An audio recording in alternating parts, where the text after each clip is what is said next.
episode 253. Thank you all for listening to episode 252, Dark Side of the Peapod. I am Montes T. Baggins, here with my co-host, Baby Bear today. Baby Bear, and returning for the first time in 9 months since episode 178, ironically, Dark Side of the Dream, Mr. Wes Anderson himself. What's up, fellas? Oh, God. And so the fun stat I have for you is, beside myself, Wes, you are the only other person that's been on every episode of this show in some way, shape, or form. Because you do the music for the show. So right. Yeah. I was just thinking about that. I'm like, damn, Bear hasn't been on all of them. I have. And I was like, hey, Wes has been on every show. Now that I think about it.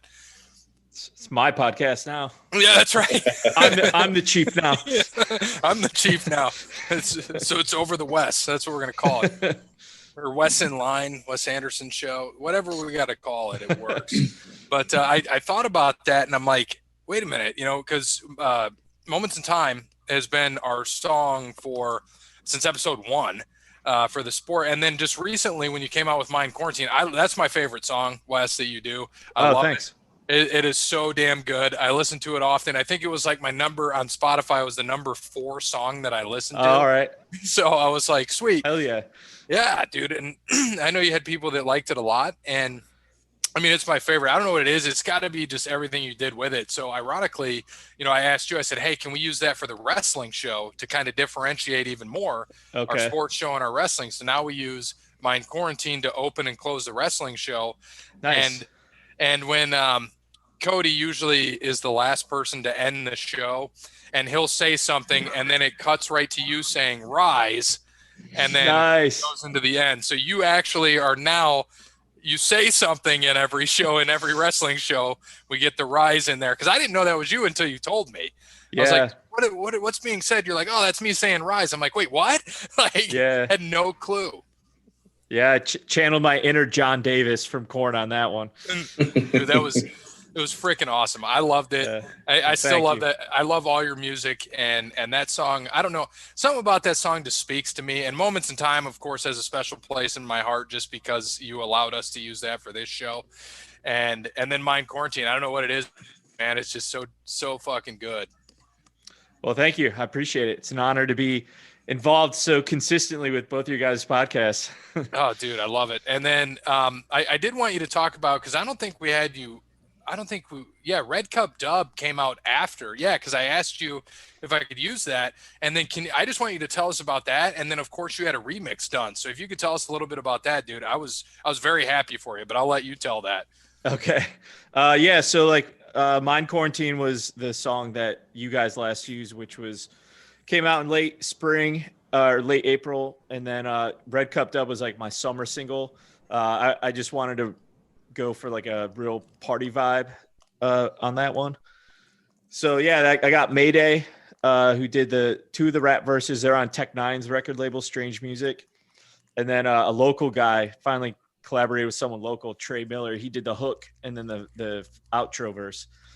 So yeah, that's been my most successful song I've released so far in terms of song saves, downloads, Shazams, streams, all that shit.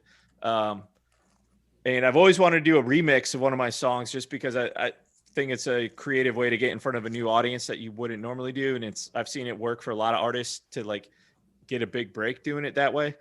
And so I was really going to go more in like the reggae dub direction, because like to play off the song title Red Cup Dub, and no one freaking got back to me. So I was about to just give up and start working on the next single. And then I saw 311's bassist Peanut reshare a post of him in the studio with DJ Lethal from Limp Bizkit and House of Pain.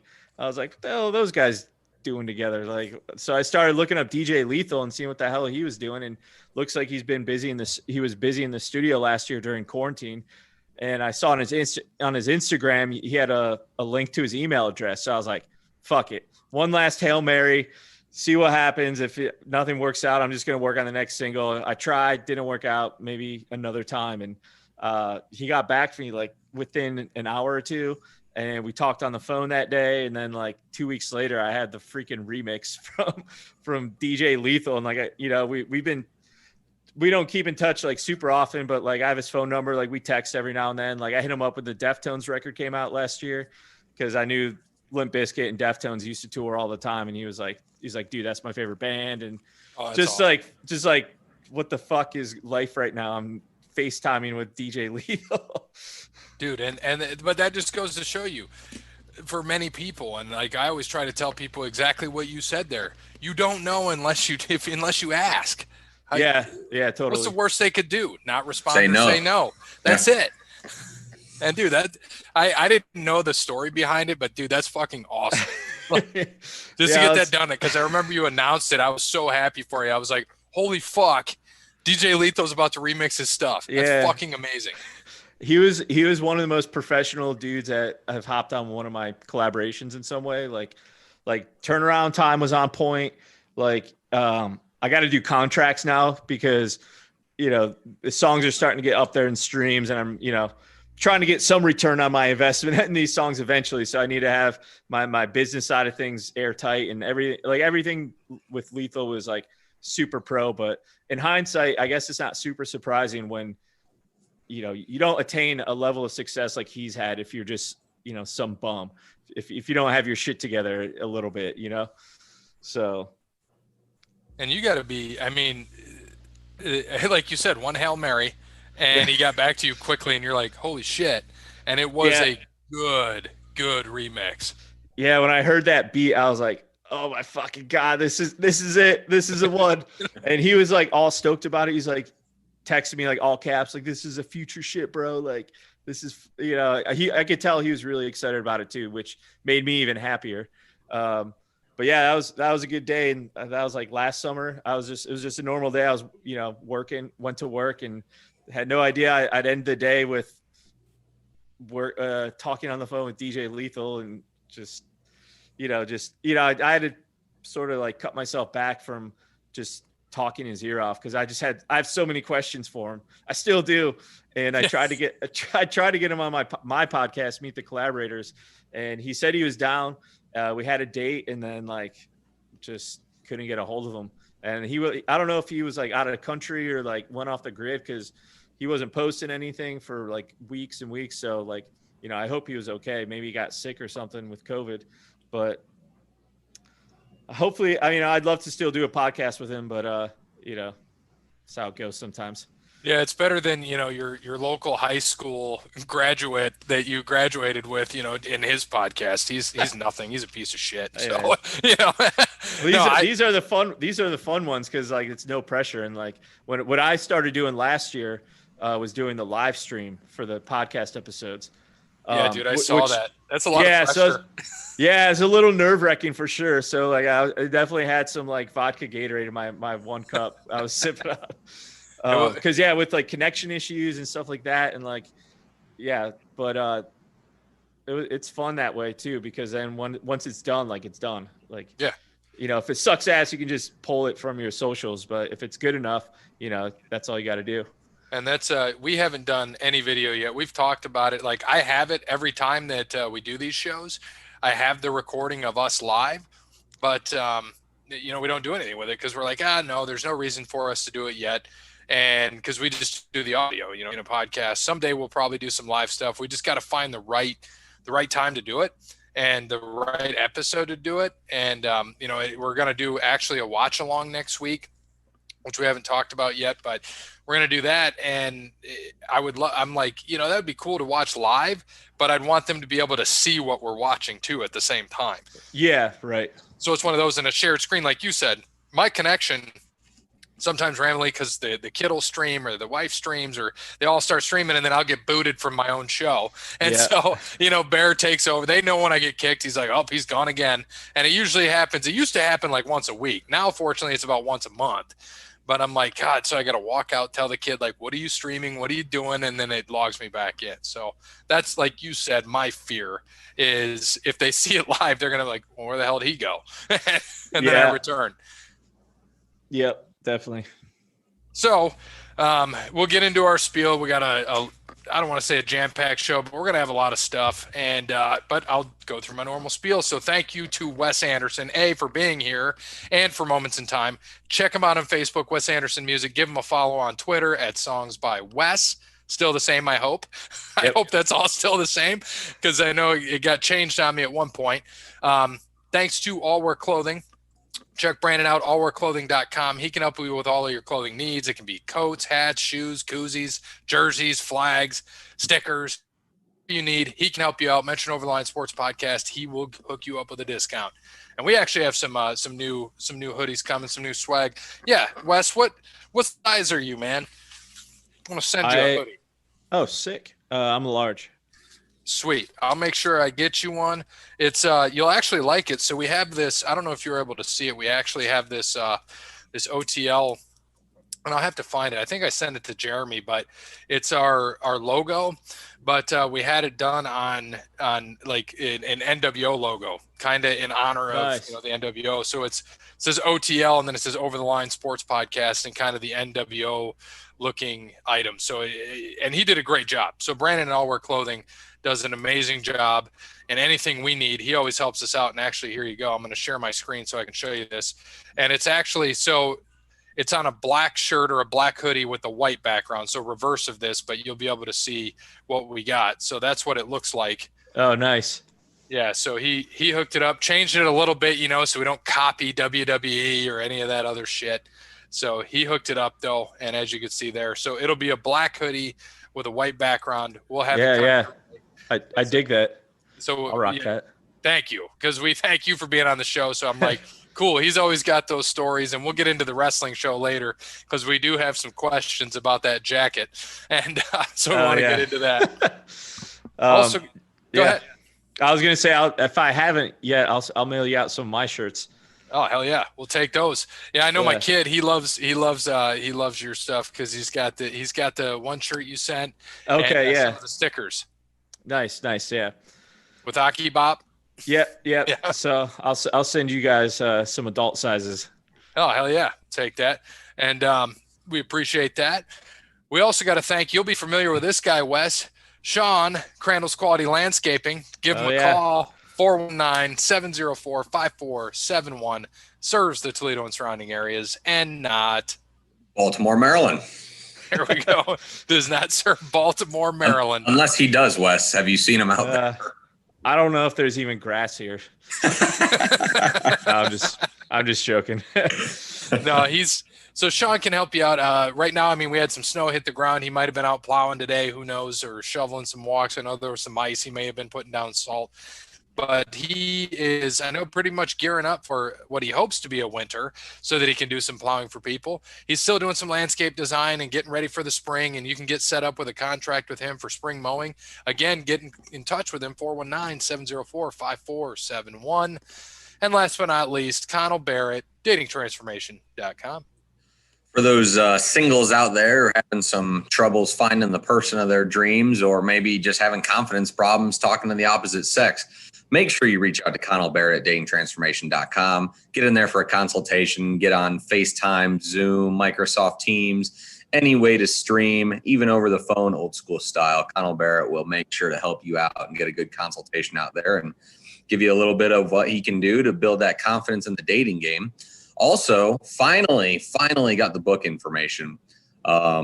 Dating Sucks, But You Don't. The Modern Guy's Guide to Total Confidence, Romantic Connection.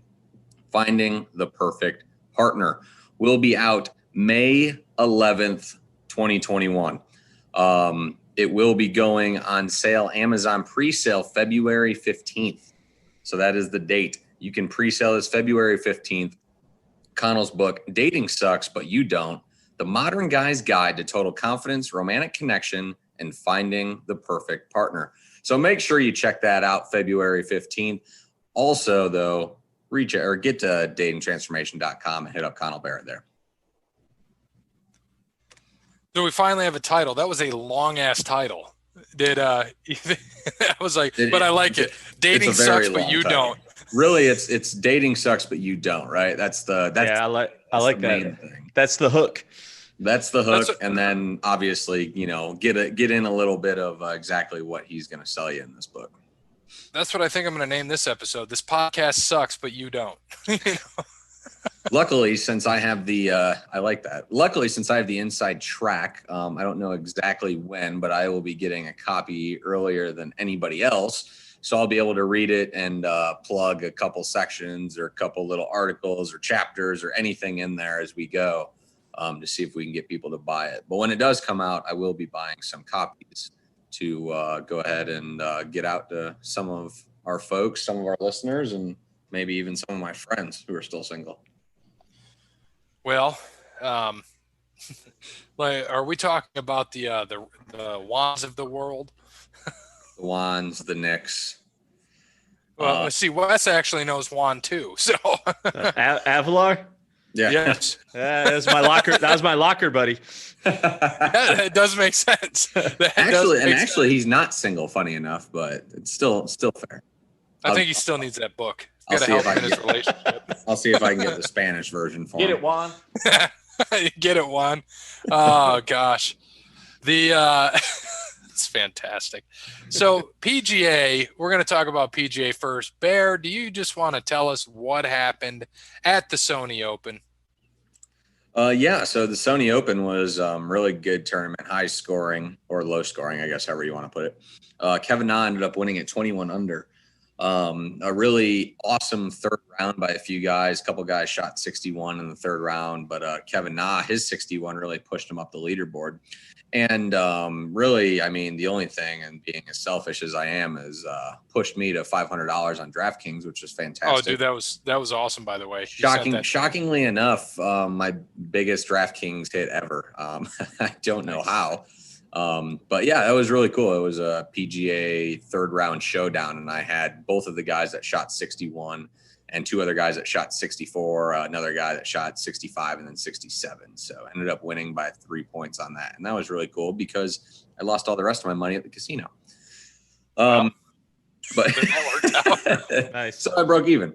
So Wes over here.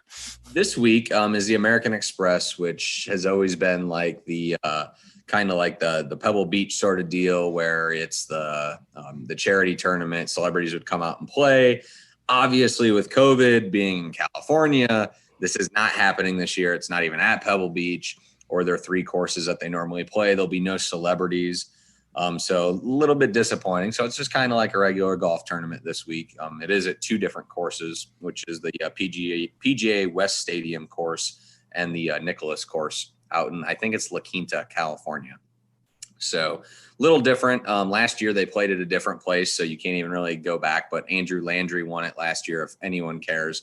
But it was a different course, and like I said, it's a whole different atmosphere when there's celebrities, sports stars, everybody there. So this one is just I hate to say it, but just a normal golf tournament. Oh my God. Is this real right now? Looks like Grizzly Adams. Grisdams did have a beer. You're alive? We haven't seen him in weeks. Dude, I have the flu Why are you here? because I haven't come on in the last few weeks. I just woke up.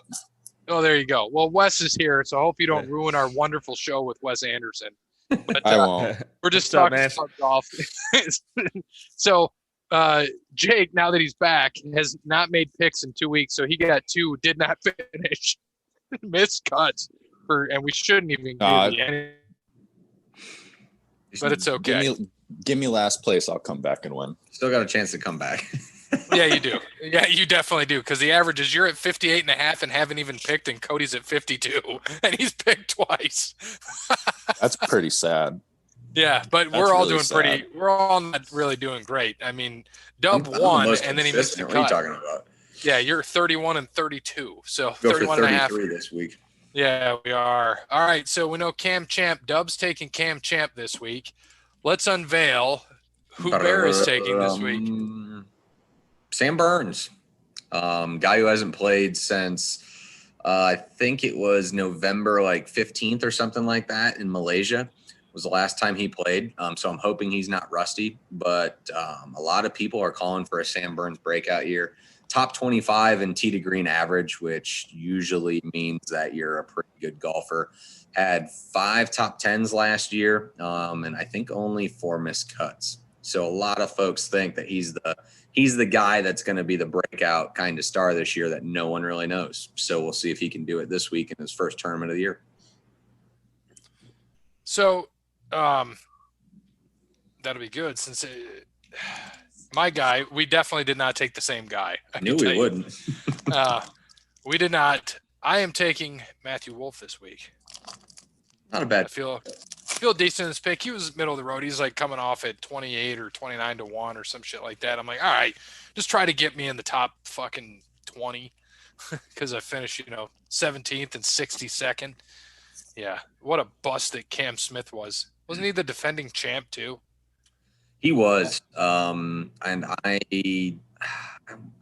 mean, he didn't have like a bad round. It's just there's a lot of guys out there who just played really well. I mean, I think he shot 67, 66, 68, 71 and finished 62nd. So what does that tell you? Yeah. You had to go really low to be up there this week or last week, I should say. Oh man. And Cody will be on, he'll give us his pick. Parrot, you haven't picked in weeks. What are you picking? Yeah. I just looked it up. They're at the American Express, right? Yep. Right. Yep. Okay. Give me Cantley. We'll start the year off with Mr. Patrick. Perfect. And then our celebrity picker for the week, Wes Anderson. Who we taking this week? Yeah, so I'm a little out of the loop when it comes to golf. I actually looked up the top 30 golfers right now on Google before this call. So I like it. Is Rory playing in this tournament? I do not think so. That's who I was gonna go with. Can I pull up my You can look up PGA predictions. You got all these things you can check out, and they'll tell you right away who you think it'll be. Let me see if I can pull the. I'm just exiting full screen. All right, let's see here. Dustin Johnson. Also, not sure if he's playing this week. I don't think he is either. I think Cantlay's the heavy favorite. Patrick Reed's playing. Brooks Koepka, Scotty Scheffler, Tony Finau, Sung J M. What about Xander Schauffele? Nope, he's not playing either. What kind of tournament is this? Beginning of the year tournament. Do you say Sung Jae's playing? Sung J M is playing. All right, I'll take him. All right. Sung J. I think I took Sung J at this thing. It's hidden. I can't check. I'm pretty sure I took him last year. So, Wes, you got to pick. We'll see. We'll see how Wes does. Come back. He'll probably beat all of us. That's usually what happens. Our guests usually beat us. We set it up that way. That's how it works. We know that Sam Burns and Matt Wolff are going to miss the cut, and Sung J M's going to finish top 10. That's just how it happens every week. I mean, it's like the fantasy football effect. It's like the people that do the auto draft or the people that don't even fucking manage their weekly rosters are the ones that usually end up taking the league. Yep. Bullshit. Well, fortunately, because who won ours this year? Oh, R. Kelly did. He beat Cody, and then you and me were third and fourth, so me and Bear. So, I mean, that's how it worked. But it did shake out how it should have, outside of R. Kelly winning, because he was 6 and 7. But me, Bear, and Cody were the top 3 teams in the league, I mean, the entire year. But we finished second, third, and fourth. So none of us win, which is a crock of shit. Yep. Gotta love it. That's how it goes. Yeah. Mm-hmm. Always bullshit. But it is what it is. We keep coming back every year, so we learn nothing. Yes. No. Absolutely. I love the pain. There's nothing better. That's right. So, Wes, we'll focus on NHL now. We got to go into NHL, but you will be able to see here who our picks were for NHL. And Jake, you still got to give us yours yet too. So we'll make sure we get Jake's as well. Yeah, give me 5 minutes to put that together. Okay. Well, you don't have 5 minutes. Good luck with finding out who you want to win. You could check it out. But Wes, so just to kind of recap for people, and we'll talk a little bit about what's going on in the NHL right now, because I have not honestly. I think my good old Penguins, they lost 2 in the opening to the Flyers, and then they just beat in overtime yesterday. They just beat the Capitals, and in the Capital, I know that's the team nearest you. So you guys just got Zdeno Chara this year. I mean, he's old as shit, but he's like 7 foot with skates. And the Penguins actually beat the Capitals twice. So I forgot about that. They beat them in overtime twice. So 2 wins, both in overtime for the Penguins. 2 losses in overtime for the Capitals. So you can see it's only 4 games in. I mean, even the Red Wings looking good at 2-2. Yeah. Playing that good defense. Not a lot of goals scored. Avenged both of their losses. They lost game 1, then beat Carolina the next game, lost against Columbus, came back and beat Columbus the next day after that. Is that how the whole season's going, where they're just doing is it a home and home or a home and away? I think they're home and homes. I don't know if the whole season's going to be like that, but I would assume it would be. And then they get to play at Chicago here, who is absolute hot garbage. Well, see, we can see the full schedule, like you said, just to kind of take a look and a gander. They can do that all year. They'll be fine if they do that all year. It is 2-2 all year long. Oh, there you go. Oh, except right here, there's a Columbus and Carolina. That's the only time, though. Yeah, not bad. I like it. That's fun. All right. I'm good whenever you guys are ready to put it in. Well, I'll give Wes some more time to check it out. So yeah, go ahead, Jake. Who are your 2 Stanley Cup teams, and who's going to win? 2 Stanley Cup teams, Philly and Vegas, and Vegas wins. Not bad. I know you had the Golden Knights last year too. Yeah, they kind of screwed. Look, you had Tampa and I had Vegas, right? Tampa won, Right. I lost. Yep. So Vegas will win this year. Do you have a surprise team? Oh, Jesus. Well, Detroit's awful, aren't they? Well, they're 2-2. They're my surprise team. Are they? Give me Detroit then, because I thought they sucked.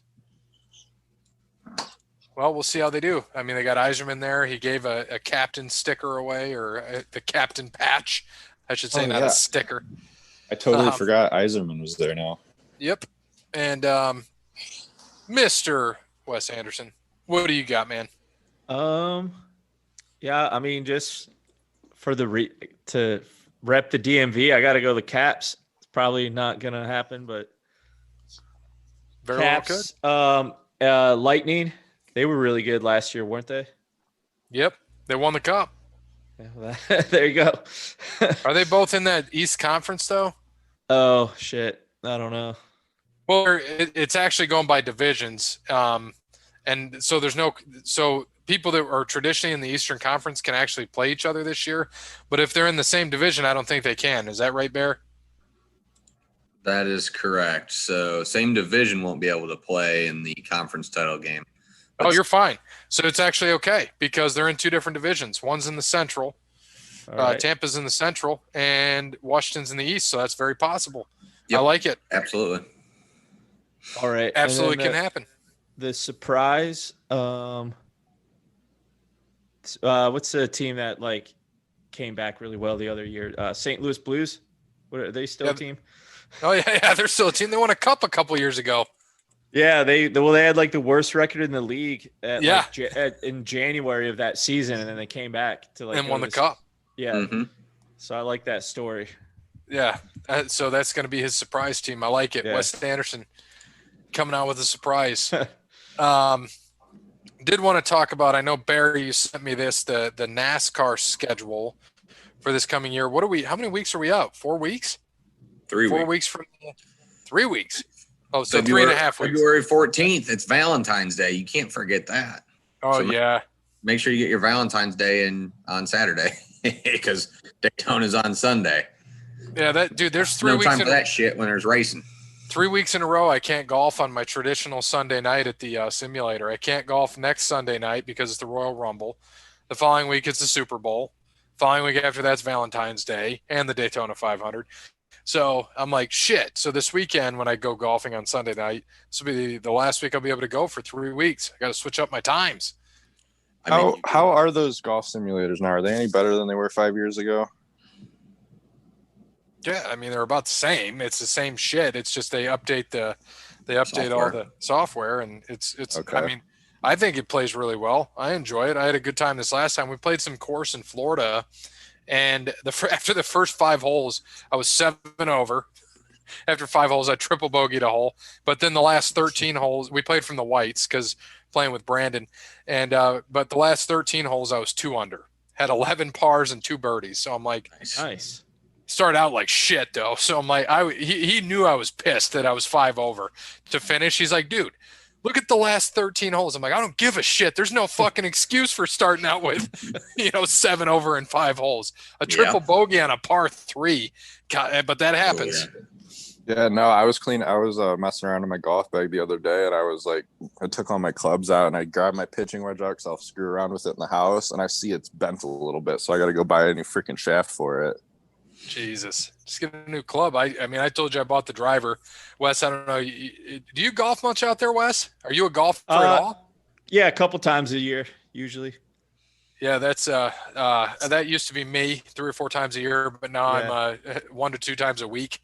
And then especially now in the winter, I've gone every week. I've literally golfed every week probably since the spring.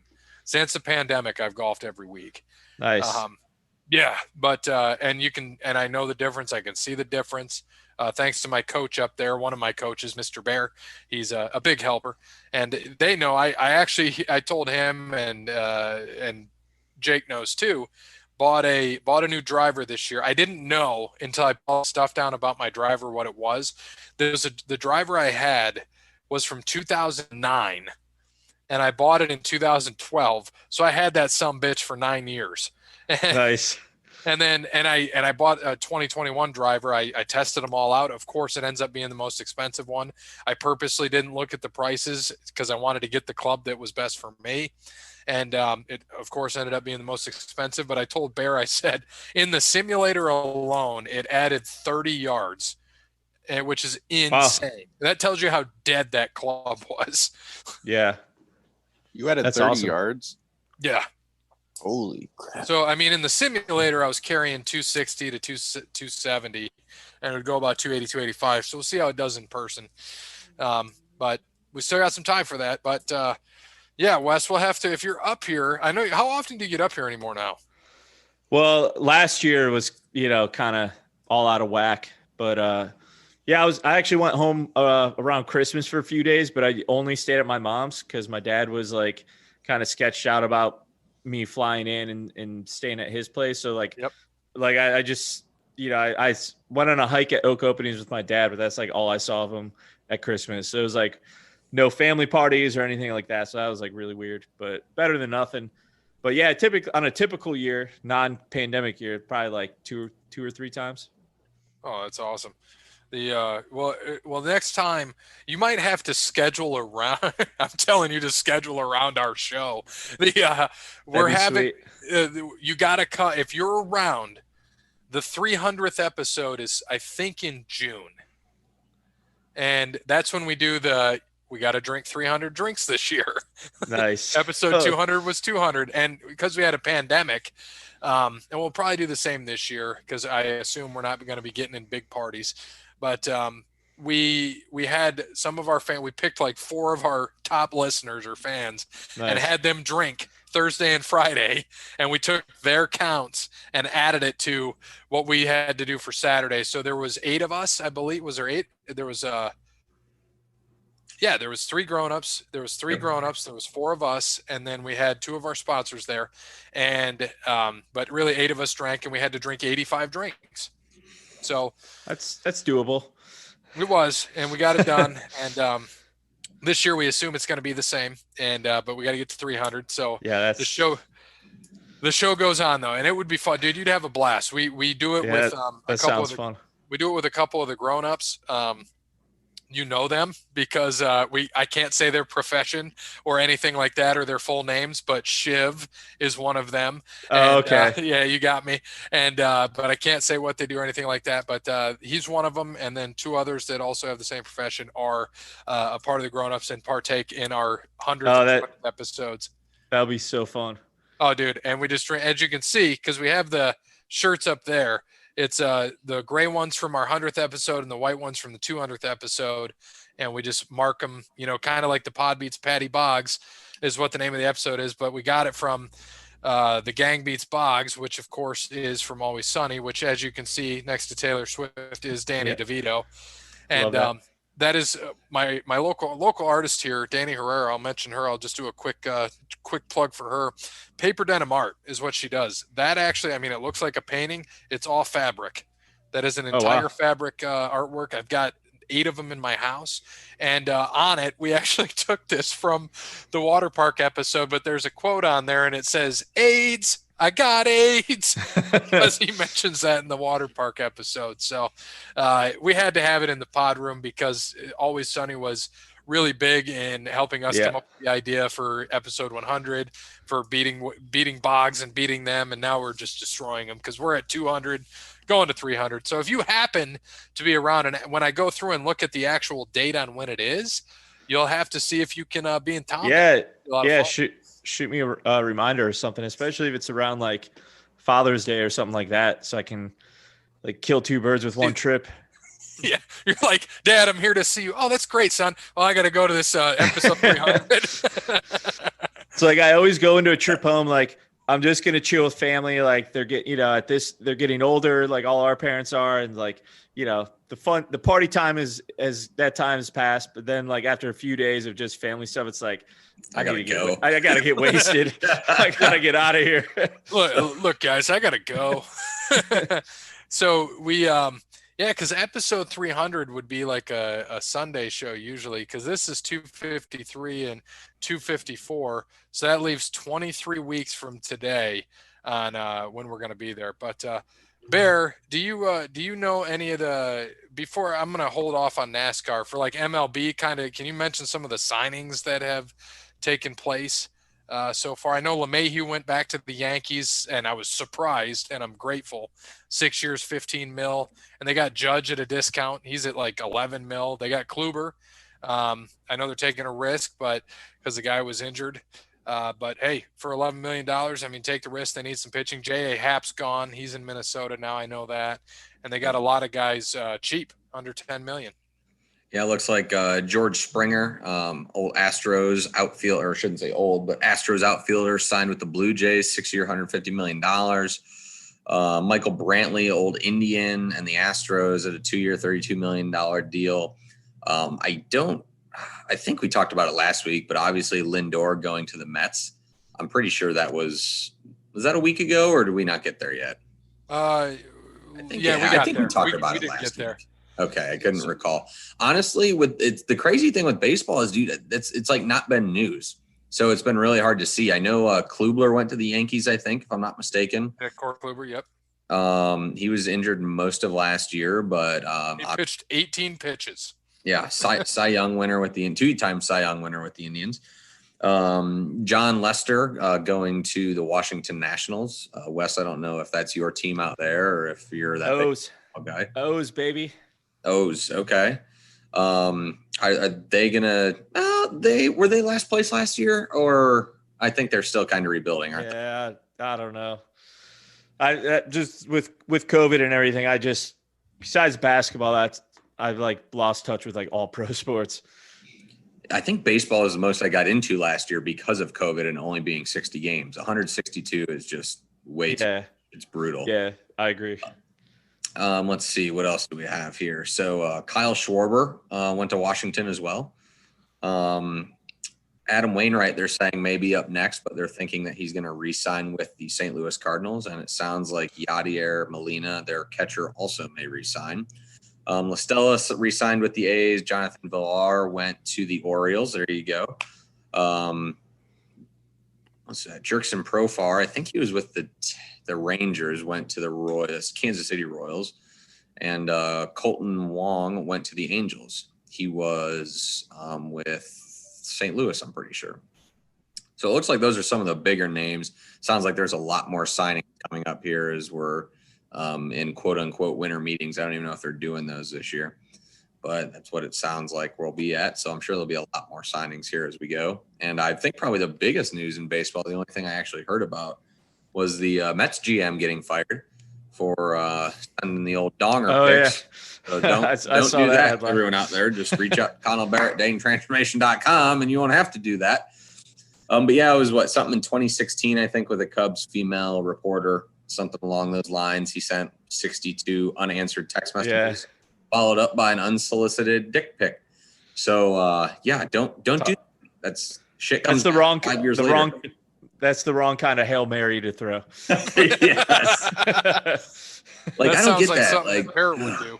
62 unanswered texts. You think after like maybe 3 or 4 unanswered texts, or 5 maybe, you might want to stop being creepy, but 62 is like super stalker level, and then followed up by the old dong pic. So yeah, not a good look for the Mets, but that's why they haven't done shit in 35 years. Did he say he was hacked? That's like always the go-to move. Just say, "Oh, I was hacked." I think he straight up. I think he straight up admitted it. All right. He apologized, all that shit. I think. I mean, he can say he was hacked, but it was in like, I think it was like a couple hours of each other, and they had ESPN. Reason showed the picture blurred out, like, oh man, I don't want to see that shit, come on. So yeah, it was not good for him. So he goes and gets Francisco Lindor, and then fired less than a week later. So that's great. Well, maybe that's maybe what this should be. Unsolicited dick pic. Maybe that's what we'll name this. No. Maybe we'll get some clicks. They'll think it's about the Mets. No. We'll get 0 clicks if we put that on there. Yeah, I think we're going to stick with this podcast sucks, but you don't. I like it. As long as it's cool with Wes, because he's our guest today, so I don't want it to sound bad. It's your show, man. I'll share that. Yeah. But we got your song attached to it too. Okay. But good shit. So yeah, I wanted to get back to NASCAR real quick. Bear, because I know you sent me the schedule a few weeks ago. So they've got Daytona, and then the week later they're still in Daytona and they're going to the road course. Looking forward to that one. That's going to be a fun one. Yeah, I mean, no better way to start off the year than Daytona 500 than Daytona road course. And good for them too, because now if they have weather issues like it seemed like they had all last year, I felt like every other race was delayed because of rain or some shit. Daytona it didn't finish till Monday, if you recall. Yep. So them staying there for 2 weeks is smart. If there is any weather issues, they don't have to worry about getting to the next track, which is usually Fontana, California. I don't know if they'll race there this year because of COVID. No, they're going to Miami. Miami is actually race 3. Used to be the championship. Now it's race 3. So they've smartened it up, right? I mean, they know and understand what they're doing. So even if there are issues, I mean, they're close, right? You're going Daytona to Miami instead of having to haul a tractor trailer with all your vehicles over to California in a week. They get to go Daytona, stay in Daytona, then do Miami. And they're already in Daytona for a week before, usually, maybe 2. So they'll probably be in Daytona for a full month. Obviously in Florida, just in general. What's the 4th race? What's after Miami? Vegas. Yeah, so that'll be the haul. So I'm sure the Miami race will be the one that gets some rain, and then they'll have to roll back out that way. But yeah, I mean, I think that's smart for NASCAR. A good way to line your schedule up this year. And then they're going to Phoenix, which is interesting. So they'll race Phoenix, and then of course that's a championship race as well. And so that'll be interesting. And then they go to Atlanta and then the Bristol Dirt Race. And so there are going to be fans there, but they're limiting how many fans are there. I'm like, son of a bitch, because that would have been a good race for us to go to. Like, I would love – we went to Bristol. So, Wes, pre-COVID, we had this thing, me, Bear, Cody, and Nick all went to Bristol together. And we said, hey, we had a fucking blast. Nice. And we said, we're going to go to pick a track every year, and then COVID. We can't go to any races this past year. Man, that's such a good tradition too. And we were like, God damn, and this year would have been great. I would have go back to Bristol happily and watch the dirt race. That's gonna be sweet. Yeah, that'll be a very interesting race. Depending on how they do it, where they do it, it'll be pretty cool. I think NASCAR lined up some good stuff for them this year to pull a little bit more ratings. I think because if you remember last year, they were the only thing going there until MLB started in June, July timeframe. So I mean, nothing else was going on. It was just NASCAR. And NASCAR pulled some ratings because nothing else was on. There's a lot of degenerate gamblers in the world like myself who need to bet on something. And NASCAR is the way to get into it and do it. All right. So with that, hopefully we're going to be able to go to a race. Maybe might not be this year. We'll see though. But after the dirt race, we got Martinsville, Richmond, Talladega, Kansas, Darlington, Dover, Coda, Austin, which is new, the Charlotte Oval, Sonoma, Nashville Superspeedway. So that's new for this year. That starts the NBC package. Then we got Saturday and Sunday race at Pocono, Road America, Atlanta, New Hampshire, Watkins Glen. And then, Wes, you probably didn't know this. They're not doing Brickyard at Indianapolis Motor Speedway. They're doing actually the road course at Indy. So that's new for them this year. And then right after that, they got MIS, Michigan, and then Daytona.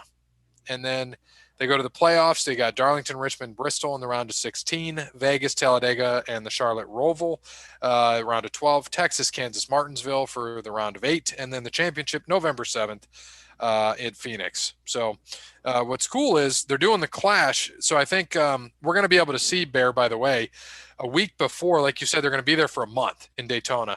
They're doing the Clash, which is that race, it used to be the Bud Shootout. It's on, it's at the road course, Daytona road course, February 9th. So that'll be on February 9th, which is Speed Week, during Speed Week. So it's a Tuesday? Yeah, Tuesday. Yep, it'll be a Tuesday. And then they'll have qualifying, or the duels will be on Thursday. Yeah. They'll do qualifying, and then they'll do qualifying will probably be on Wednesday, and then they'll do the duels on Thursday, I would assume. That's weird that they're doing that. Are they doing anything on Saturday then, or no? Usually are they doing not the actual February Clash? No, the actual Clash is Tuesday. The duels are Thursday. So qualifying, I would assume, is going to be Sunday. It'll probably go qualifying Sunday, Clash Tuesday. They probably are just spacing it out all week to make things, work. Interesting. Yeah, that'll be an interesting lineup for them. But I mean, they went through some stuff last year, so it won't be too bad. Yeah, and they were the first sport to come back last year. Yep. Yeah, it looks like I'm looking at this right now. So the Clash, yes, Tuesday, February 9th, 7 o'clock on Fox Sports 1. And then the duels are Thursday at 7. Well, they both say 7, so it'll be 7 and right after. Daytona 500 is at 2:30. So, yeah, man, that's pretty cool. And I was just down, as you know, we went down to, in November, we went to Florida, went down to Disney with the fam, and then I took them to the track. They had never been there, I was, but the main reason was because they could go to the beach afterwards, which was a lot of fun. But we got to see the track, and I hadn't been there since actually Wes senior year spring break. Went to Daytona and went to the speed. Oh, nice. If you remember, went with Andy Billis, and then went with Dub. Won't say the name, but and then our, of course, friend, may he rest in peace, Joe Miller. He was with us too. So he was, and then my uncle, because our parents were all paranoid, and mine didn't care, but theirs were all like, wow, you guys got to go with somebody that's responsible. So I called my crazy uncle that I knew wasn't responsible, and I knew would have a good time with us. And he's like, oh, he's meeting the parent. Dude, I was laughing. It was like a movie. Meeting the parents is, yes, ma'am. We're going to have a great time. We're going to be great. Get down there. And he's like, he tells us, he's like, I swear to God, if you fucking idiots get caught with anything, I'm going to fucking kill you.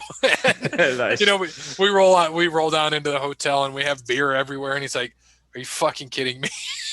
Like he's like, you brought this with you? We're like, nah. He's like, yeah, you guys are fucking morons. So, oh man, I could tell so many stories from spring break, but yeah, that could be a whole nother episode. It could be. I mean, we could all talk about our senior year spring breaks. Yeah. I know you and I were the same year, same time. Oh, Bears yeah. was a little later. I could tell you mine. I had a broken rib and bronchitis. Oh shit! That was it. I was How'd you break your rib? playing basketball. Oh, was it Andy? Oh yeah, we were playing. Where did we play? It was the week. It was a Thursday before. It was one of the Thursday nights. It wasn't at the White House Church. It was at Not at Hope. Harrisburg. And yeah, I went up for a layup, and some dude he didn't really undercut me. I mean, he was going to make a play and missed and hit me kind of right in the ribs and didn't really realize it. Woke up in the middle of the night and couldn't breathe and thought I was dying. Went to the hospital and found out that I had a rib injury, which they ended up saying was broken, and then had bronchitis also, which they found out, which I'm assuming was because of the broken rib of some sort. So yeah, I was posted up all week on my senior spring break. Well, sorry to hear that. That's rough. Mine was great, but sorry.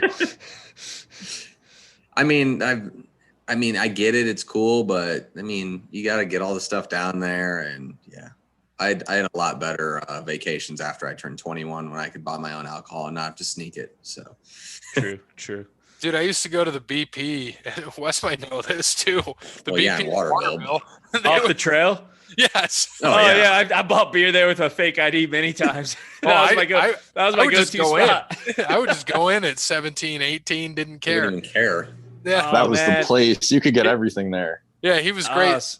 I remember they were from Lebanon, and the old man that was there. I mean, he looked like Saddam Hussein, but he was just so great. He's like, "Oh, you need beer." He's like, "You need to come to Lebanon with me." I'm like, "Yeah, someday.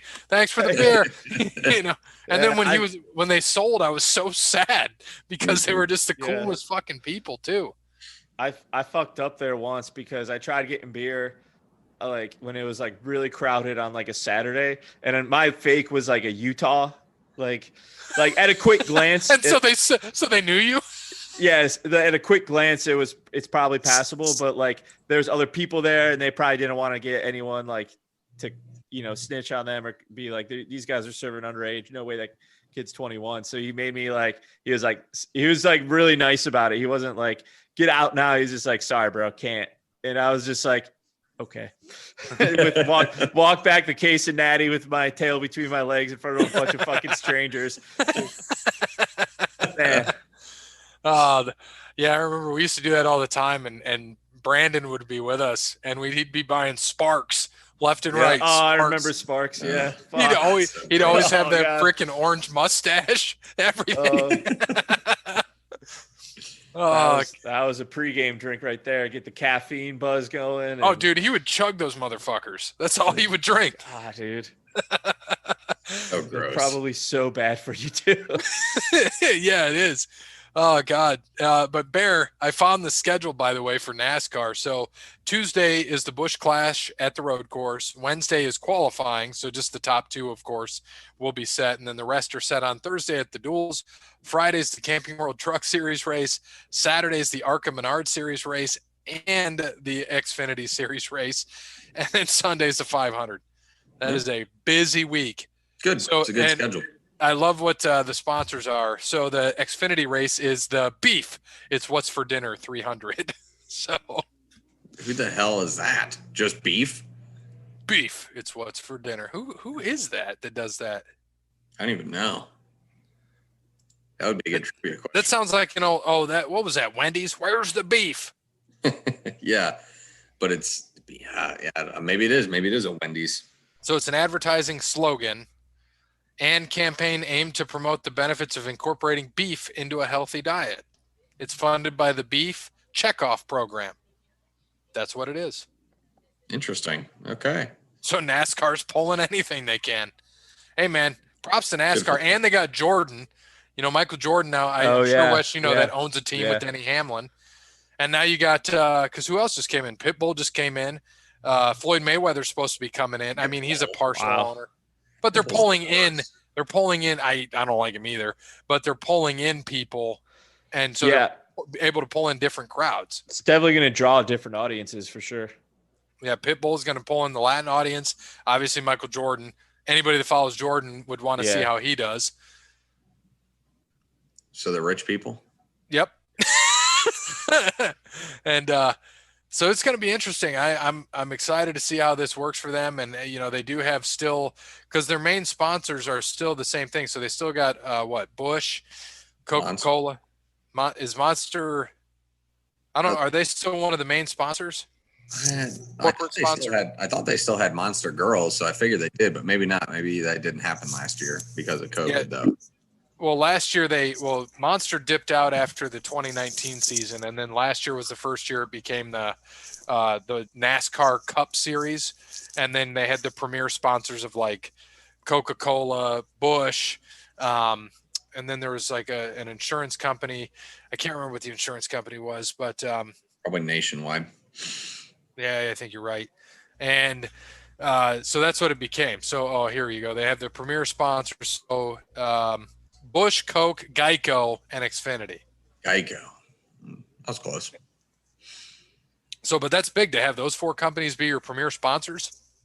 Yeah. And then they've got little sponsors here and there with like 3M is an official partner, and then Exalta, all the things that you see on the cars, and like Advanced Auto Parts, AWS, all of those different things. So pretty cool to see that they're able to have these different sponsors in NASCAR, because there were some that we didn't even know about. We're like, wait, what? Like PNC's the official bank of NASCAR now. Had no idea. So I'm going to see hopefully some NASCAR signs when I go to my bank. Probably not. Sunoco is the official fuel. Verizon's the official telecommunication partner. So that's good. They've got the official tire is Goodyear, of course. DraftKings, the official daily fantasy sports game. Oh yeah, they're gonna. You said they'll keep running that stuff. I mean, as far as they can go, get all that stuff at the stadiums. I think. Where did I see it? Was maybe Amazon Web Services, the official cloud partner. I think the Nationals were the ones who are going to have live betting in their stadium this year. Really?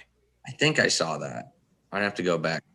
I know I didn't dream it. I think it was the Washington Nationals. They said we're going to be the first pro sports team to have legalized gambling where you can literally bet at your seat, or they'll have kiosks in the stadium. That's awesome. Yeah, nothing better than. I mean, it's smart. It gets people. I mean, people want to go for that. Yeah, absolutely. Yeah, it'll be interesting. Make sure the players don't have their phone down there. Or Pete Rose's. Yeah. Yeah, for sure. So the NBA Celtics are still winning in the East. They're actually in a three-way tie with the Bucks and the Sixers, but they have one less loss and one less win. Pacers are a half game back. The Nets, one of the hottest teams right now, winners of 4 in a row. Harden has fit in so far nicely with what their needs were. Barely even fits into his clothes. Yeah, what happened? Joke. Come on, man. Yeah. Well, he looks like back to normal again. Like, what happened? Did he go through some transformation? Like, I saw like a Barstool Sports, like a side by side of him, like in Houston or whatever before he's traded. He looked like really, really overweight, and then now he looks kind of like back to normal a little bit. I don't know. Maybe it was just the angle. Laid off the strip club buffets finally and lose some LBs, but yeah. Into the Cavs right now at halftime, so I'll take it. What's the score of that game right now? 51-49 halftime. Cleveland beating Brooklyn. So that's pretty interesting. I did see there was something that I did want to mention on here about Kyrie. I've never been a fan, but I'm always a fan of charitable contributions. I don't care who it is. And I know he, is in Cleveland, so we're bringing this up. So just a few of the things he did this year, and I gained a little more respect for him. Donated $323,000, and this is over the last year. Donated $323,000 to Feeding America. Partnered with City Harvest to ensure that 250,000 meals were distributed to New Yorkers.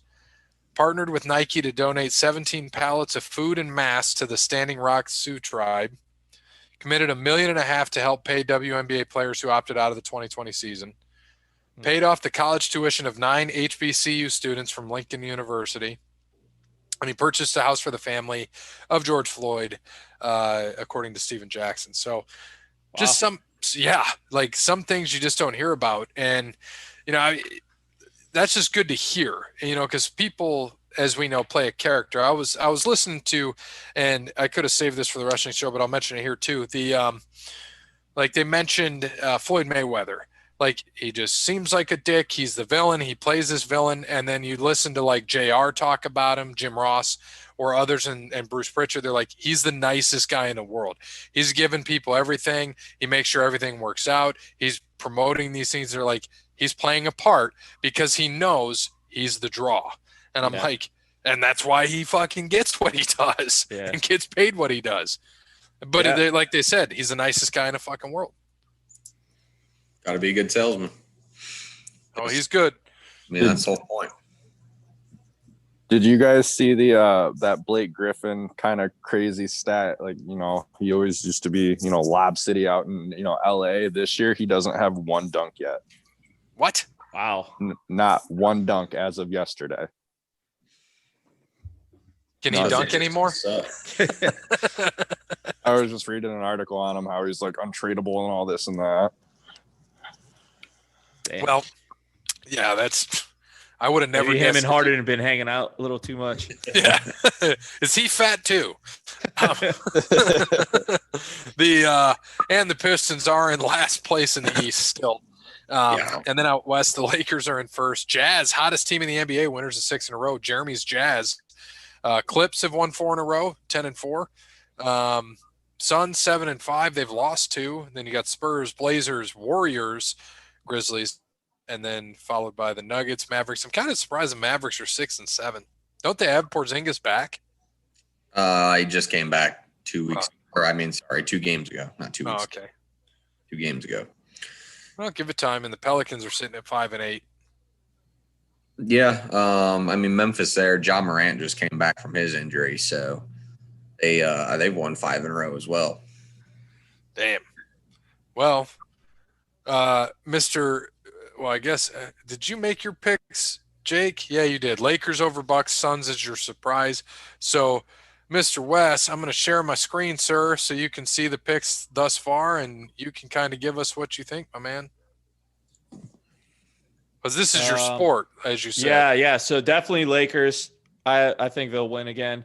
I'm with is that Brandon BW? Yeah, Nets. I think it'll take a while for them to find like a really good rhythm, but I think come playoff time they're gonna be a force. Surprise. I'd like to say Wizards. I don't see that happening though.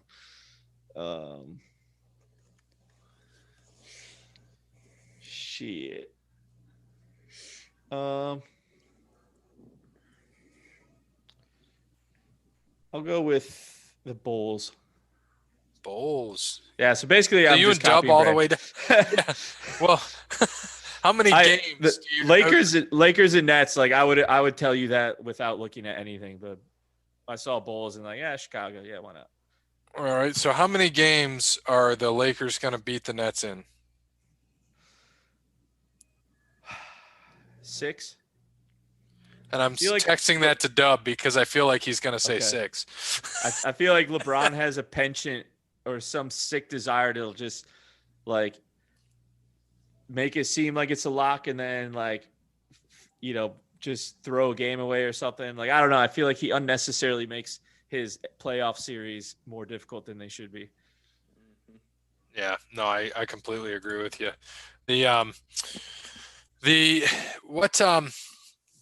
Who are you a fan of growing up? Pistons for sure. Definitely like the early 2000s team, like Rip Hamilton, Chauncey Billups, Ben Wallace, Rasheed Wallace.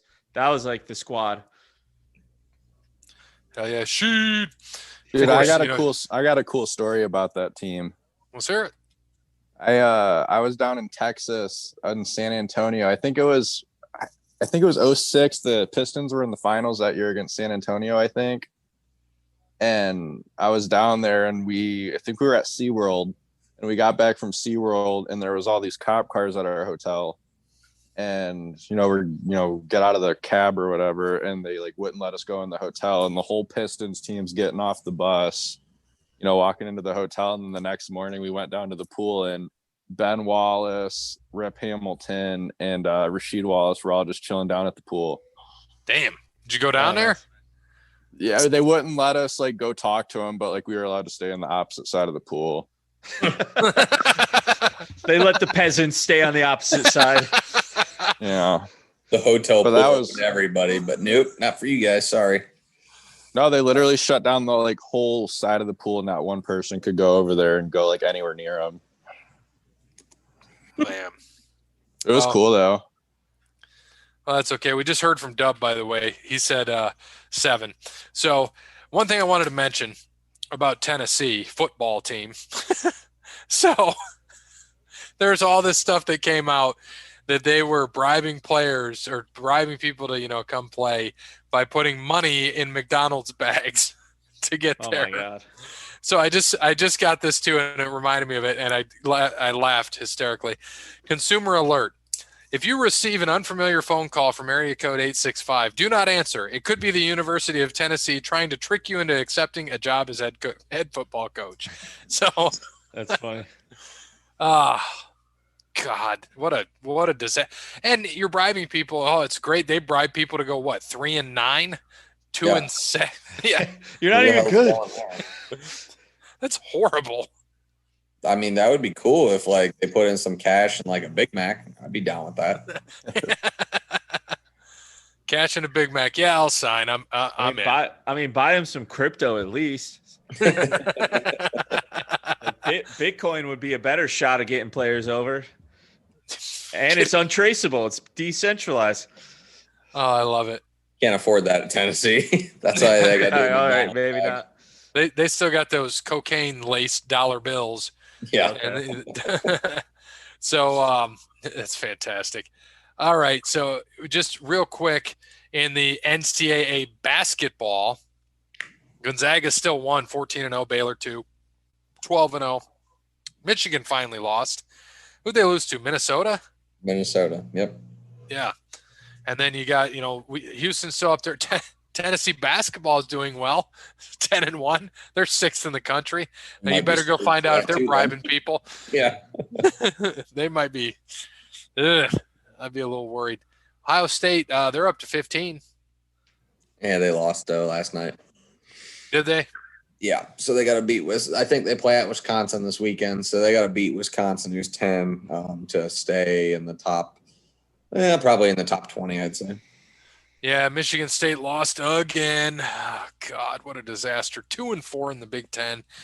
I don't understand them at all. They got crushed. They lost that first game. They lost by 14, lost to Wisconsin by 9, then 25 to Minnesota. Then they lost by 25 to Minnesota, beat Nebraska by 7, beat Rutgers by 23, and then lost to Purdue by 1. And then since then, everything's been postponed. Iowa, Indiana, Illinois. So they've got Rutgers next week, and then Ohio State on the 31st. Ohio State will probably kick their ass. Big Ten's tough. So it's still got another, what is it, mid-January. So you still got another month and a half of basketball before conference title time. We're still playing. This is true. This is absolutely true. The hell is that? You hissing? Are you talking to a snake? Sorry. No, but I just saw I think Zion Williamson got out of that agreement that he was suing that marketing agent. Yeah. I just got done reading it. The court granted in favor of him to void the contract. Huh. Good for him. That started like this time last year, I feel like. Yeah, and I think you're right on that. I do want to mention we got to go to I had a quick Nick Saban stat that I was mentioning earlier. So He's been at Alabama for 14 seasons. He's coached in 8 national championships in those 14 years. So 57% of the time he has played for a title. He has won 6 of those in 14 years, which means 42% of the time his team wins the championship. Wow. God. Absolutely. That's called job security. Yeah. It's called a Yeah. raise. God, what a I was reading that. I was like, that because I didn't think anything about it. I'm like, God damn, you're right. He's won a shitload. And he's Bear's favorite age. 69. Yep. He'll be 70 on Halloween, actually. So he won't get another title at 69. It's too bad. Nope. All right. So wanted to, before we get into trivia, because we're going to do trivia again, Jake is not on the board. Wes is not on the board. So, Wes, you might be able to walk into the wrestling show with more points than Parrott here, which would be good. Oh, shit. So, but I do want to mention, I wanted to talk about music in sports and the importance of music in sports. Since, Wes, you are a musician. We are not musicians. We don't know shit about music other than that we enjoy it and we like it. And the first thing that came to mind for me when I thought about this, like those songs that you hear all the time, like "We Will Rock You," with Queen. Do you think that really originated with like the Mighty Ducks movies and really putting that out there, or was that already kind of established into sports? Do you think? Like that specific song? Yeah, we will rock you, because I know it became big in the Mighty Ducks movies. Yeah, I think like the popularization of it in sports kind of just like gave the song a rebirth, because I mean, Queen is not an athletic band. Like they're not no. Like the masculine, like type A type dudes, they're very, feminine, the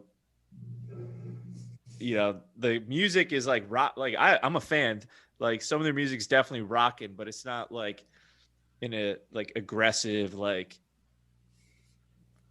tackle people down kind of way. So, well, We Are the Champions, as we know, is a big song. Yeah, I mean, props to whoever wrote that. Props to them if they did have sports placements in mind, because that'd be ridiculously ahead of their time.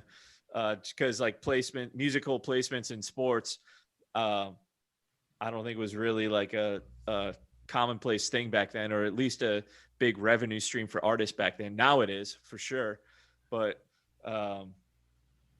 when something like that happens, it's like lightning in a bottle. Like you have the right song with the right lyrics, and given the right circumstance or scenario, it's just like a slam dunk. Or that one stupid song, the 7-Man Army song. Yeah. Oh, Seven Nation Army. Yeah, Seven Nation Army. Yeah. With what is White that? Stripes? That's White Stripes. Right? Yep, you're right. Just like again, they're not like really. They don't come off as like the athletic type of band, but you get something simple and dumb enough that a bunch of drunk, tens of thousands of people drunk at a stadium can just it's just very, very something very primal to it. And I think that's why it's done well in sports environments. Well, that's like, I just looked this up for you. So We Are the Champions was written by Freddie Mercury. So yeah, he's not a sports guy. No, not at all. And he's not crushing weights in the gym before their shows. He's crushing something. Yeah. Was crushing something. Yeah, you're right. I'm sorry. Rest in peace. Rest in peace. That makes me sick. God damn it, Bear. But then We Will Rock You, though. So Brian May actually wrote We Will Rock You, which is, of course, he's the guitarist for Queen? I think so. Yeah, I think so. And so he wrote that, which is pretty amazing. The one that always gets me, and I always wondered, why don't we hear it anymore? And then I realized why, and because it came back in the Joker movie. So Rock and Roll Part 2. So it's just it was the hey, and then I was like, how come I haven't heard that in years? Because I'm like, that was always in like sports movies, and it was in like Little Big League, I think it was in. And I'm like, why did I never hear of this? And then why isn't it not prominent? Why are this? And then I read it more into the singer, Gary Glitter, who he's in jail and was not going to get any money from the Joker movie because he had possession of child pornography, child sexual abuse, attempted rape of minors. And I'm like, Wow. That's why I don't hear it anymore. Yeah. That's a bad look if you're paying someone royalties to use their song and they're a freaking predator. Well, like they said that in the Joker movie that he was not going to get anything for the use of Rock and Roll Part 2. But that song was perfect for that movie and that scene. I don't know if you saw the Joker movie, but it was, I mean, Joaquin crushed that shit. A lot of people were like, oh, I didn't like it. It was slow. It was that. I'm like, it was fucking good. If you went into it knowing what to expect, which I did. And I was like, nah, he fucking portrayed exactly what I wanted to. Yes, it's slow. If you're looking for a fucking action movie, that's not your thing. It was more about, him and his mental health. That's what it was all about. Yeah. I was kind of like one of the fringe people who didn't know what to expect and was not met. Whatever expectations I had were definitely not met. Oh yeah, I could see if you're into the storylines and the character development, I could see that being like, that's your shit. Kind of like, the Star Wars franchise. Like they have so many different storylines, and people just eat that up because, like, it's just you get attached to the characters and you want to see their development, their backstories, and stuff like that. So it seemed like the Joker was a very much like a, very like an expose on his character and what led him to be who he was. Yeah, and there's all these talks that he's not the real Joker and all of this. And really? Yeah, and they're trying. What pisses me off is they're trying to, because they knew it's all about the money.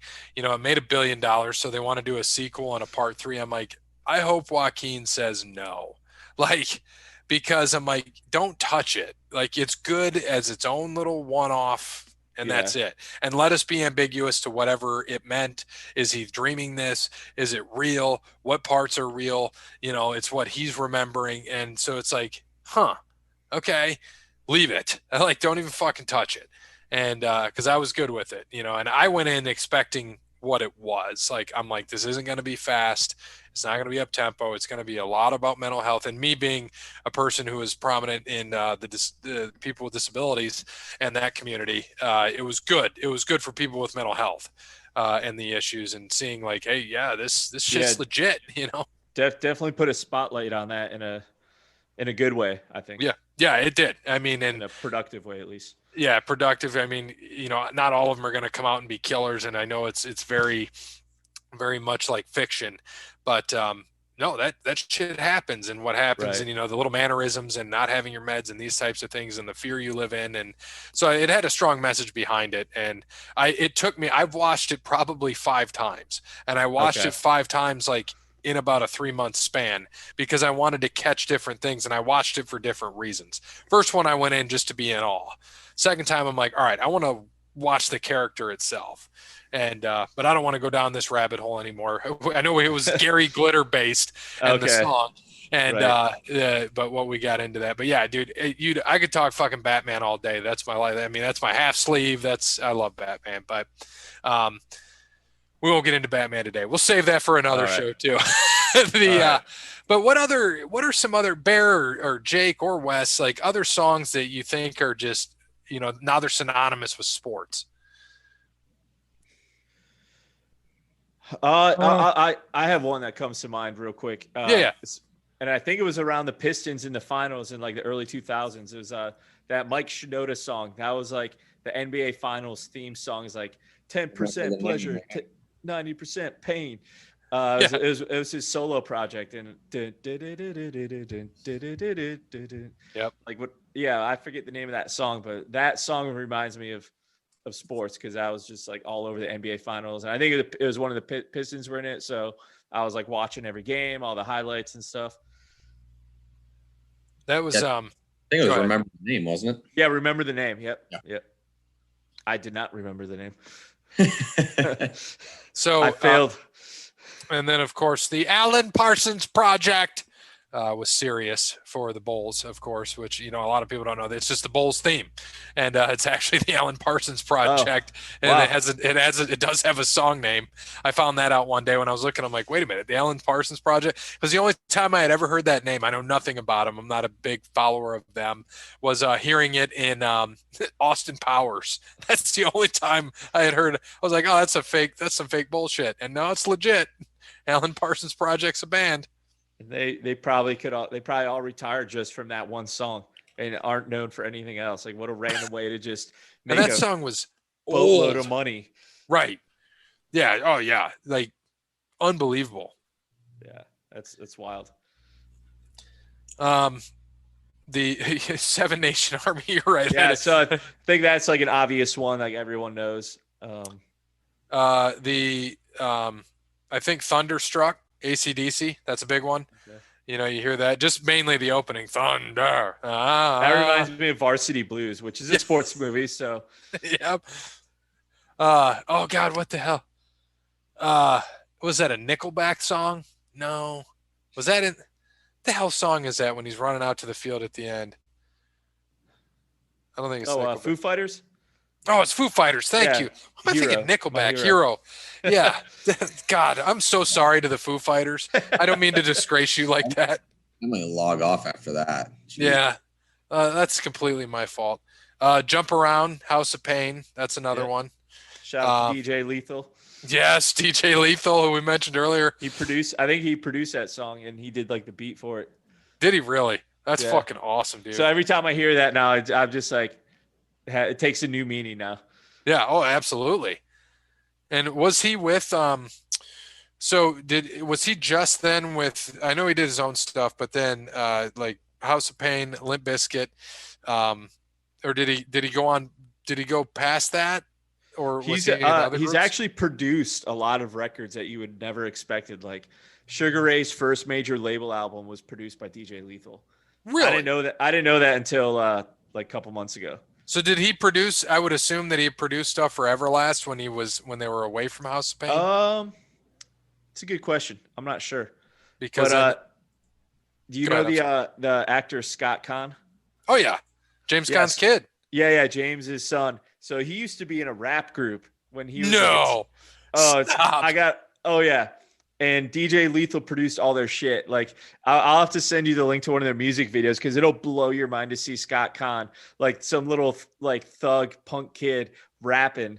And it was him and someone else who's gone on to be a really really well-known producer to this day. Yeah, because he's in what's he? He's in Varsity Blues too. Yeah. Oh, and he's in Hawaii Five-0. He was Dano, and he was in Ocean's 11, 12, and 13. Yep. He was in those. Couple seasons of Entourage. I think a Hawaii Five-0 is probably his big like TV one, but yeah, when he was Dano, book him Dano. Yeah, yeah. And it's funny because he's like what 5'5", I think. I think my wife's taller than him, so it's just. But yeah, his rap game, it was actually pretty good. I thought it was like, you have Lethal producing you it's gonna at least sound good. And like they toured with Cypress Hill and stuff when they were like 16 or 17 years old. Insane in the membrane. Wild. Yeah. Insane in the brain. Yeah. God damn, man. I haven't Scott Conn. I just watched Ocean's 11, 12, and 13 the other day. They're on TNT. Oh God, I'm trying to think of some. Oh, it was I can't remember. I think it was an NHL. It was in one of the NHL games. I think the actual name of it is KenCraft 400. I can't remember who it's by, but if you heard if you heard it, you would know. I'm gonna have to. I'll have to find it. Isn't that the one where they just go yeah? But that's okay. Yeah. Like, I don't even know how they call this shit songs. Like it's more just like noise, like phonetic syllables, or it's like when you're teaching babies a language and how to like phonetically pronounce words. It's like at that level.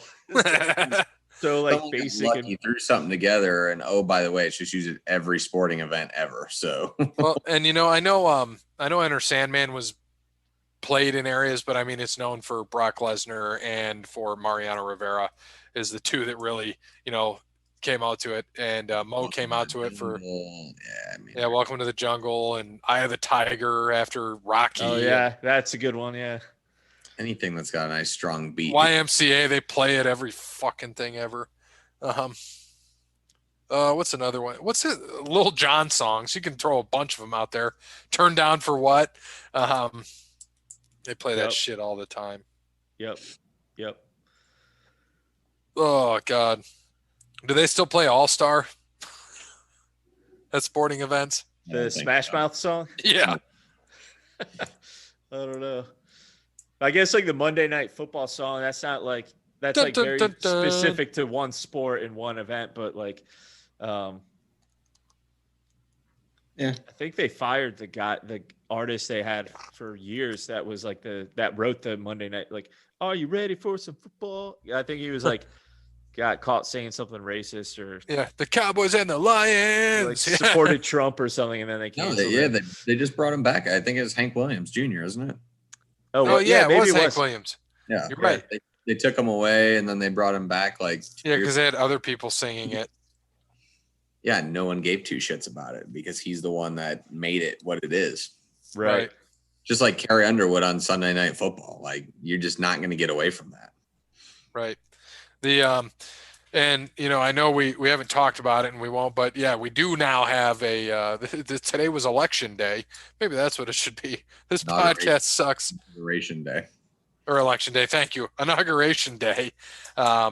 President Biden is now the president and the Madam Vice President, Kamala Harris. So good for them. Congratulations to them. I saw some funny shit. I won't go down this rabbit hole too far, but I was cracking up. It said there was all these memes that Trump left a letter for Biden, the tradition that was started by Reagan, leaving letters for incoming presidents, and just the many different letters they came up with. And my favorite one, like one of them that Shiv just sent me, says, Joe, Michigan ducked Ohio State. And then it's signed Donald Trump. But my favorite one is, if you remember this Simpsons episode, it says, Dear Joe, where is it? There we go. Dear Joe, I owe you an emergency donut. Nice. That just cracked me up. I like the memes about saying like Trump's like last thing he's doing in the White House is giving an upper decker to all the toilets, any toilet he can. Yeah, he pardoned quite a few people like that. Like he pardoned Lil Wayne, Wheezy, pardoned him. Kodak Bear too. Mm-hmm. Oh God, but not Joe Exotic. No, yeah, he had a stretch limo ready to go. Lined up and ready because he was so confident he was going to get pardoned. Trump's like, yeah, nah.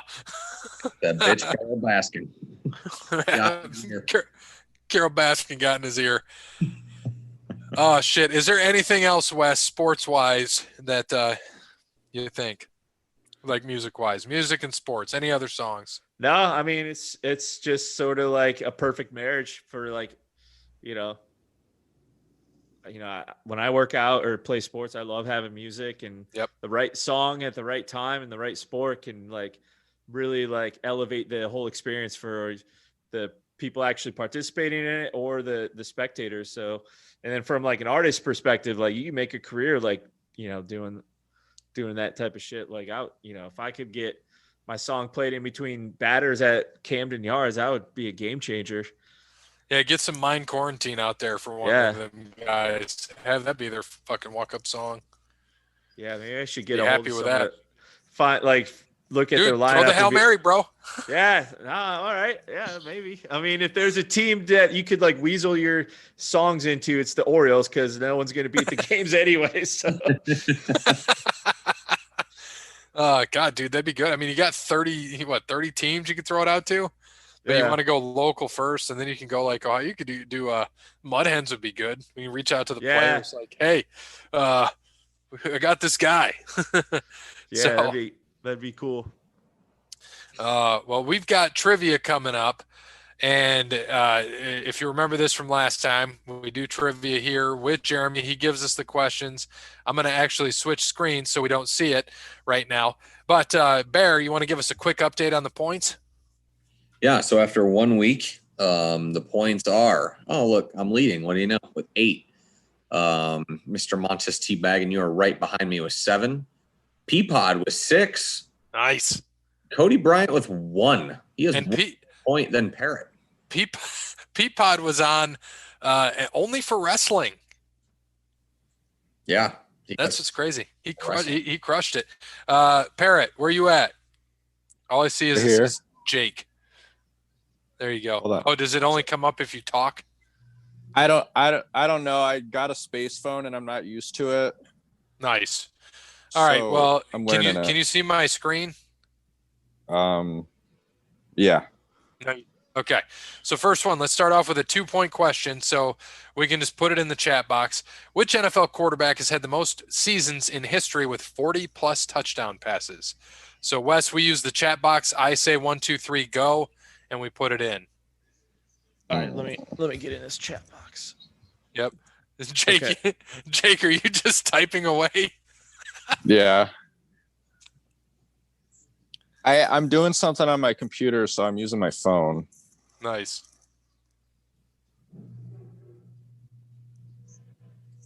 All right. Good one, you guys are.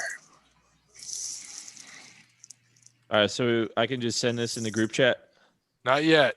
Yeah, okay. He'll say 1, 2, 3. I'll throw it in at the same time. Okay. All right. Are you guys all ready though? Yep. Yes. All right. 1, 2, 3, and go.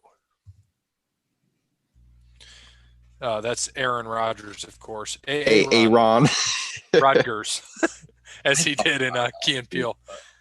Peyton Manning, Dan Marino, Tom Brady. All different answers. Pretty sure it's Aaron. It just happened. Just happened a few weeks ago, actually. Oh, well, at least Marino was in there. Brady. And so was Brady and Manning. Right. So he just broke the tie this year. Good guesses. So we were all on point. And Gary was first. Yes, 2 points. I'm back in the lead. The next up for 2 points, with Tom Brady winning a playoff game last week, who is the only other active quarterback in the NFL who has started and won postseason games in both the AFC and NFC? That's a good question. Well, Phillip Rivers is no longer active, and he didn't win a playoff game. He's got more kids than playoff. Oh, wait a minute. I got it. Wait a minute. Okay. All right. I'm good. I had to think about this. I feel like this is a trick too. I'm ready when y'all are. You all just let me know. Give me 1 sec. No problem.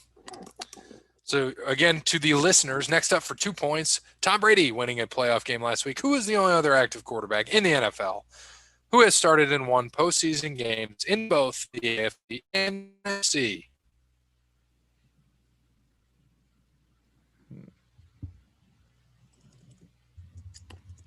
All right. I don't think this is right, but I don't think I'm right at all either. All right, Parrot. I'm good. All right. 3, 2, 1, and go. Drew Brees, Dak, and Nick Foles. You remember Nick Foles was a good guess. Chargers or with not? The Chargers. That's what I was thinking. Nick Foles is a great guess. I don't know if he played for an AFC team though. I just felt like it would be Alex Smith. Who did he win with in the NFC though? Because I was going to say that, but he didn't win with Washington. San Fran. Yeah, I guess he did, didn't he? I knew he won with Kansas City, but I was like, all I could think of was Washington. Forgot that he was good with San Francisco. Damn, that was a good one. JJ Barea. All right, so finally, Cody had a good idea a few weeks ago about guessing if players were still in the NBA or not. So I have six players. 6 players here. We'll run through, and you tell me if they're currently on an NBA roster. One correct for each answer. So it's just yes or no in the chat box. All right. All right. All ready? Yep. Wait. Okay. Wait, what was the question again? It cut out. What? No. JJ Barea, is he on an NBA roster currently? and the rest of these players. So just write yes or no. Okay. All right, you ready? Yeah. 3, 2, 1, go. Yes, yes. No, no. Cuban paid him out, I think, but I don't think he technically re-signed him. Not in the league. Damn it. So Jamal Crawford.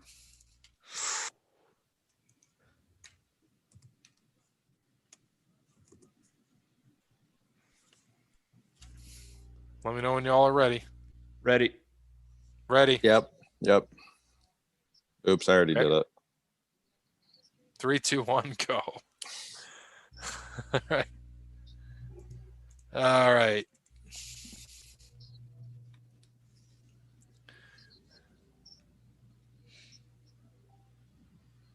Damn it. Damn it. For somebody. So he was a no. So Parrot got that one right. All right. Next, Pau Gasol. I'm ready. I'm ready. Yep. 3, 2, 1, go. I'm the only no here. Damn it. I'm trying to get You might 0 be points. right. Go. I'm saying no. I wrote yes because you guys all did. But no is my answer. Not in the league. What the fuck? Udonis Haslam. Ready. Come on. I can't type. All right. Ready? 3, 2, 1. Go. Yeah, I think we all know he's still there. Is he still in Miami or is he somewhere else? Oh, he's in Miami. Still there. Still in the league somehow. 40 years old. All right. Kyle Korver. Ready when y'all are.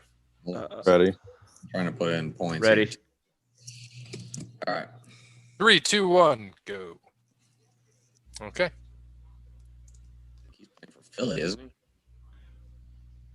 Believe so. Unless we're getting tricked and he just got cut or something. Not in the league. Really? What? No I thought- way. Jeremy Lin. I can't believe he's not in the league. Thought he was last year. Yeah, I thought he was last year too.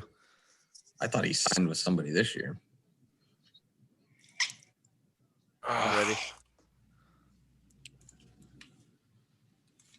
Ready. Ready. Mm-hmm. Barrington. 1, 2, 3, go. Okay. A little harder than I anticipated. Unfortunately, Cody's not here to answer those questions.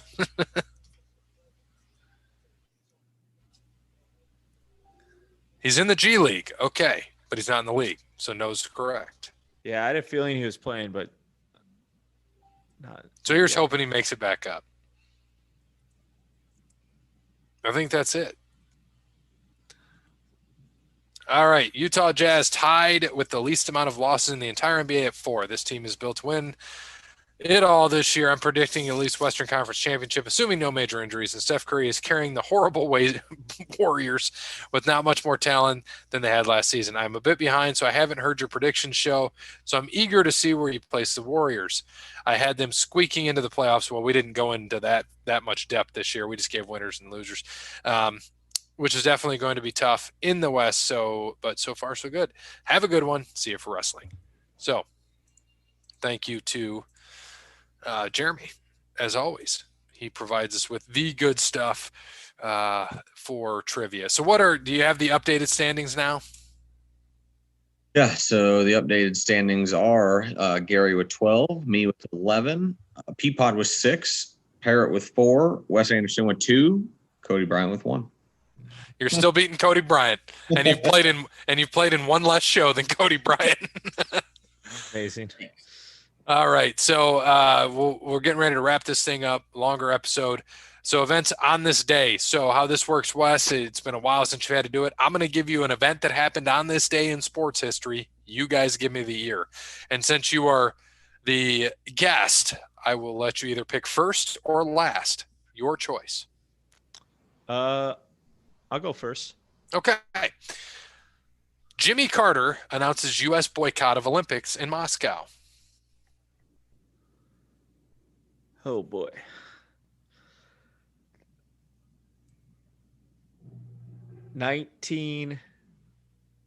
Okay, so the Olympics. Does it say which Olympics? Nope. Summer or winter? In Moscow. And Jimmy Carter is your other hint. 1981. I'd say 76. Barrett? 82. 80 is the answer. So you are closest, Wes, with 80. Wasn't 80 in Placid? That's 78. Well, so he announced it in 80, right? That they're boycotting, yeah. Yeah, so he didn't designate which Olympics, like if it was for the next Gotcha. Olympics for the next year. Yeah, so if it was 80 That's or why I asked 82 if it was 84. winter or summer, because like winters are on even years, right? Yeah. They're all on even years. It's just they go. That's right. Yeah. So they go like 20. Well, except this year, this is going to be different. The Olympics. Yeah. This is the only year it's going to be not. Yeah. Because they canceled it last year. So it'll be interesting. All right. Just for Jeremy. Jerry Sloan, Utah coach, passes Larry Brown for fourth on the NBA all-time win list, 1,010 after the Jazz beat the Bulls 95-85 at the United Center.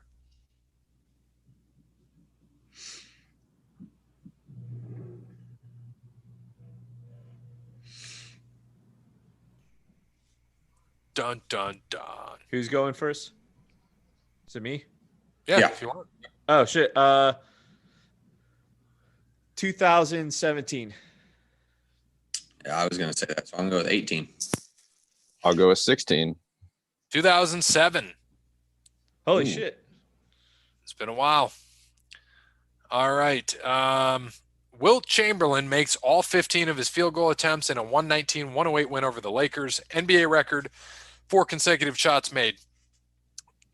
And he beat the mark twice before the season ended. I will guess 1966. I'm going to say 1969. I was going to guess that too. 70. Just because Wilt fucks. 1967. Ah. That was fucking good. I like it. All right. So birthdays on this day. So sorry, Bear, nothing for 1952 to get us to 69. But happy 57th birthday to Ron Harper. Also happy 57th birthday to Ozzie Guillen. Interesting. Happy birthday to Wes Anderson's cousin, Nick Anderson. Played for the Orlando Magic. Oh, God. Happy birthday to Jalen Rose. 48. 48. Damn. That is nuts. And happy birthday to somebody that Parrott mentioned earlier. 32nd birthday, Nick Foles. Nick Foles. 32. God, he feels like he's like 102. I do too. So, thanks to Wes Anderson for being on the show, as well as Moments in Time. Check him out on Facebook, Wes Anderson Music. Give him a follow on Twitter at Songs by Wes. Thanks to All Wear Clothing, Crandall's Quality Landscaping, ConnellBarrett, DatingTransformation.com. Sorry, Sparty Steve, we could not get you on the show. Again, Wes, much appreciated for being on the sports show. Good catching up as always, guys. And keep me in the loop on this 300th episode. Oh, absolutely. And I know we have one more episode to do with you tonight. The good old quick, faster wrestling episode would be much faster than this. But yes, we are going to keep you in mind for the 300th episode. I did look at the date. And since it's a Saturday, believe it or not, it will be July 3rd. Oh, shit. All right. So 4th of July weekend. Yes. So it is a holiday weekend. Sounds dangerous. That's going to get bad.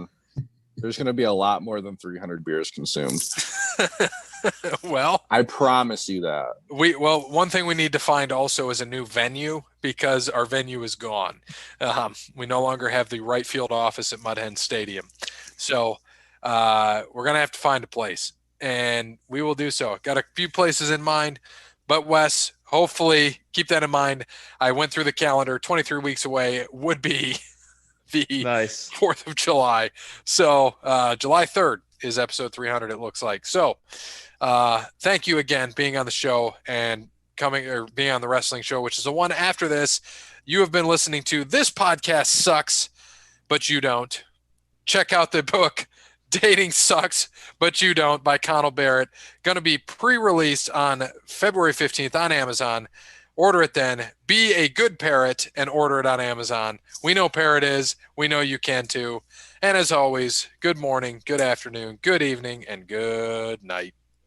It's night time. You just woke up.